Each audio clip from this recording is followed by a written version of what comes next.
Je croyais avoir juste payé un déjeuner à un inconnu. Je venais d'ouvrir la porte à un monde que je n'aurais jamais cru accessible. Abonne-toi à Sous le masque de la pauvreté pour découvrir des récits bouleversants, des vies cachées et des vérités qui changent tout. Lucia, 23 ans, ne comptait plus les heures passées à courir entre les tables du petit restaurant chez Sofia, au cœur de Mexico. Ses chaussures râpées grinçaient légèrement sur les carreaux usés de la salle, mais son sourire, lui, restait intact. Sous son tablier usé mais soigneusement repassé, elle dissimulait une fatigue immense et un espoir discret, celui d'un avenir meilleur. Ce jour-là, comme tant d'autres, elle servait des plats traditionnels aux touristes et habitués. Elle portait 2 assiettes fumantes de chile en nogada lorsqu'elle vit un jeune homme seul assis à une table du fond.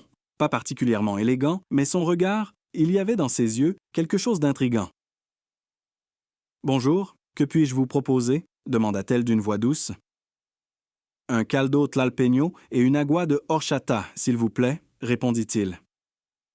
Elle nota rapidement la commande, mais resta troublée. Quelque chose dans son ton, sa posture, peut-être ce calme étrange qu'on ne croise pas souvent dans un lieu aussi bruyant, mais ce qu'elle ignorait allait tout changer. Quelques minutes plus tard, lorsqu'elle revint avec le plateau, elle vit son regard paniqué. Il fouillait nerveusement ses poches. « Tout va bien ?» demanda-t-elle en posant les assiettes. « J'ai oublié mon portefeuille. Je suis vraiment désolé, » murmura-t-il, visiblement gêné. Lucia jeta un œil vers la cuisine. Don Ernesto, le patron, avait horreur des clients qui ne payaient pas. Mais sans réfléchir, elle plongea la main dans sa poche. Elle sortit 2 billets froissés, c'est pour boire du jour. « Ce n'est rien, je vous l'offre. Mangez tranquillement, » dit-elle en chuchotant. « Mais pourquoi ?» souffla-t-il bouleversé. « Parce que parfois, on a tous besoin d'un petit coup de pouce. » Et elle s'éloigna sans se retourner, ignorant que ce geste allait bouleverser sa vie. Sauf que le destin avait d'autres plans. 2 semaines passèrent. Lucia avait presque oublié l'épisode, accaparée par les médicaments de sa mère malade et les fournitures scolaires de son petit frère Javi. Mais un mardi après-midi, alors qu'elle essuyait une table, elle entendit une voix qu'elle reconnut aussitôt. « Cette table est libre ?» Elle se retourna. C'était lui.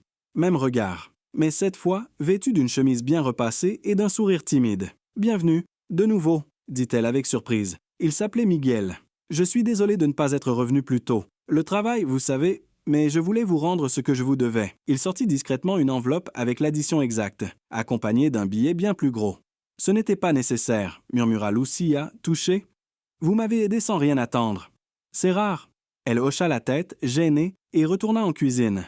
Mais ce jour-là, quelque chose avait changé.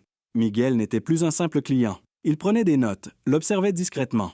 À la fin du repas, il lui demanda s'il pouvait lui parler. Le restaurant était presque vide. Don Ernesto fumait dehors. Alors, Lucia s'assit. Ils parlèrent longtemps, de ses études de comptabilité qu'elle avait dû interrompre, de son travail, de sa famille. Miguel écoutait avec une attention sincère. Lorsqu'elle retourna en salle, elle avait le cœur troublé. Et si cet inconnu n'était pas celui qu'il prétendait être? Quelques jours plus tard, un vendredi soir, le restaurant était bondé. Des mariachis jouaient, les serveuses couraient. Lucia transpirait. Elle leva les yeux et manqua faire tomber son plateau. Miguel venait d'entrer, mais il n'était pas seul. Il portait un costume parfaitement taillé. Et à ses côtés, un homme plus âgé, au port impressionnant, que Don Ernesto s'empressa de saluer. « Señor Alvarez, quel honneur de vous avoir parmi nous. » Lucia écarquilla les yeux. Eduardo Alvarez, le magnate de l'hôtellerie. Son visage passait régulièrement aux infos. Miguel était donc son fils? Lucia restait figée, tenant son plateau contre elle comme un bouclier invisible. Miguel lui adressa un sourire doux, presque d'excuse. Elle détourna le regard, le cœur battant. Il lui avait menti. Il n'était pas juste un inconnu sans portefeuille. Il était le fils de l'un des hommes les plus riches du pays. Un peu plus tard dans la soirée, Lucia s'approcha timidement de leur table. « Bonsoir. Puis-je vous proposer autre chose ?» demanda-t-elle, tentant de garder son calme. Eduardo Alvarez leva les yeux vers elle, avec un sourire bienveillant. « Ah, c'est vous, Lucia. Miguel m'a parlé de vous. » Lucia resta bouche bée. Miguel semblait embarrassé, jouant nerveusement avec sa serviette. « Votre geste, payé pour un inconnu, c'était rare, » dit Eduardo. « Très rare. » Lucia tenta de répondre, mais une voix l'appela depuis la cuisine. Elle en profita pour s'éclipser, mais la nuit ne ferait qu'épaissir le mystère. Après le service, elle retrouva une enveloppe soigneusement pliée sur le comptoir. À l'intérieur, une généreuse propina.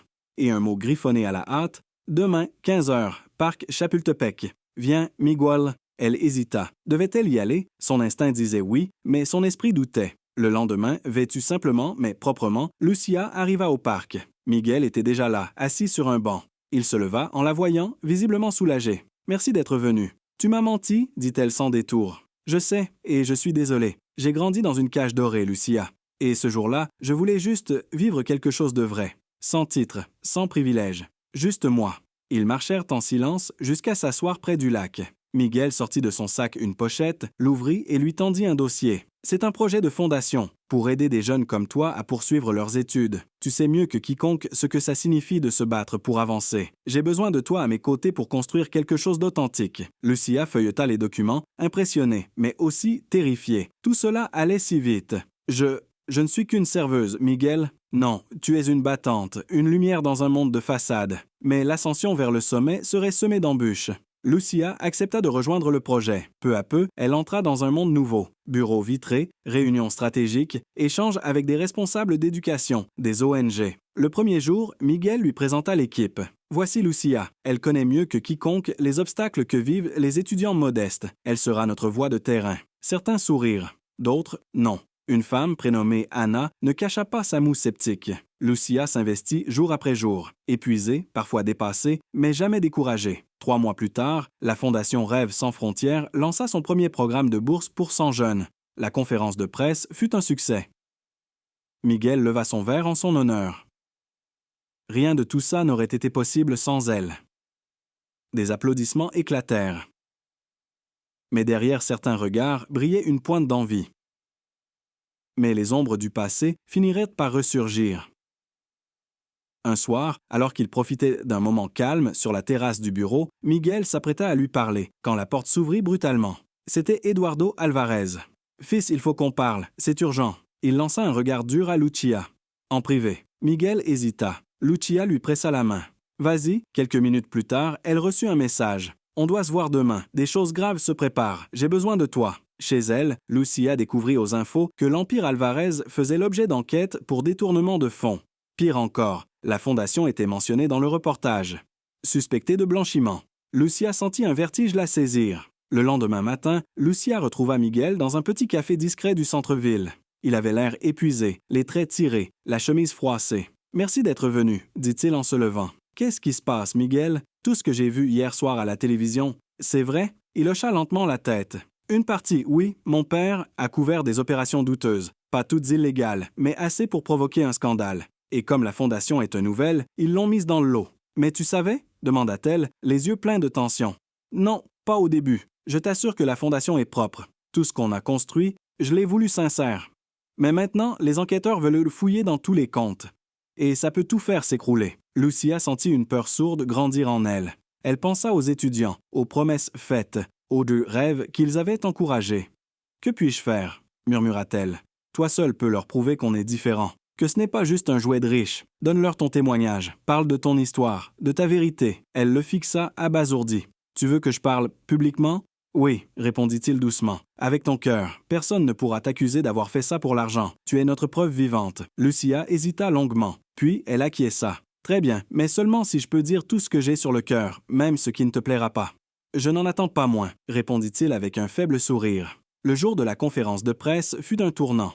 Sous les flashs des caméras et les regards des journalistes, Lucia monta sur scène. Elle avait les mains moites, la gorge nouée. Mais dès qu'elle vit le regard d'un jeune étudiant boursier dans le public, elle trouva sa force. « Bonjour, je m'appelle Lucia Romero. Il y a quelques mois, j'étais serveuse dans un petit restaurant de quartier.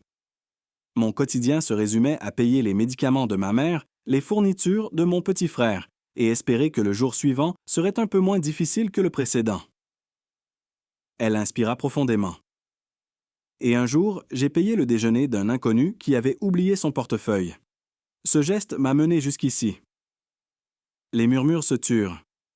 J'ai rejoint cette fondation parce que je crois qu'il existe encore des gens qui veulent changer le monde, non pas pour se donner bonne conscience, mais parce qu'ils en ont les moyens et le cœur. Elle s'arrêta, puis reprit plus lentement. Oui, le nom de Miguel Alvarez attire l'attention. Et non, je n'étais pas au courant de tout ce qui se passait derrière les rideaux. Mais ce que je sais, c'est que dans chaque réunion, chaque appel, chaque dossier de bourse, nous avons travaillé avec honnêteté. Et moi, je suis là pour m'en porter garante. Un silence profond suivit ces mots. Puis des applaudissements éclatèrent, longs, sincères. Mais tout n'était pas encore sauvé. Le père de Miguel, Eduardo, convoqua son fils dans ses bureaux. « Tu as pris une grande responsabilité, Miguel, et tu as exposé notre nom à une tempête. C'est moi qui ai créé cette fondation, pas toi. Elle me représente, pas ta vision des affaires. Tu es mon héritier. Non, je suis mon propre homme. Pour la première fois, Miguel défia son père du regard. Et Eduardo, à sa grande surprise, baissa les yeux. Quelques jours plus tard, les autorités blanchirent officiellement la fondation de toute implication.